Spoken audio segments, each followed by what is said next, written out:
How to trace word histories despite inconsistent spelling. Have you ever wondered how words change over time and how we can track their stories even when spellings seem all over the place? It might seem tricky at first, but there are clear ways to do it. When we look at old texts, we often see the same word spelled differently. That's because in earlier times, spelling was not fixed. Writers spelled words based on how they sounded or their regional habits. So, a word like night could be written as knit or knit in old manuscripts.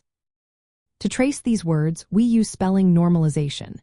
This means comparing different spellings and converting them into a single modern form. For example, recognizing that knit and night are the same. Another step is breaking down the word into parts. Roots, prefixes, and suffixes tell us where the word came from. If we see bio and graph in biography, we know it relates to life and writing. Knowing the language of origin also helps. English has roots from Latin, Germanic languages, and Greek. These influences shape how words look and sound. For example, Latin roots often have certain patterns that help us identify them. Context is also key. When a word appears in a sentence, its meaning can clarify which spelling variant is correct. For instance, if a sentence talks about a night, the context helps confirm the spelling. Consulting historical dictionaries and etymology books is another smart move. These resources list known spellings and trace their origins. When explaining a word, it's helpful to start with its current meaning, then share where it came from.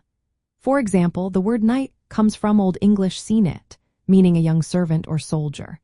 Over time, spellings like knit and niet appeared before settling on knight.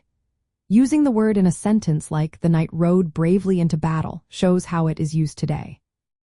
By combining these methods, normalizing spellings, analyzing structure, understanding origins, and using context, you can follow a word's journey through history, even when spellings are inconsistent. It's like piecing together a puzzle where each part helps reveal the full story of a word's evolution.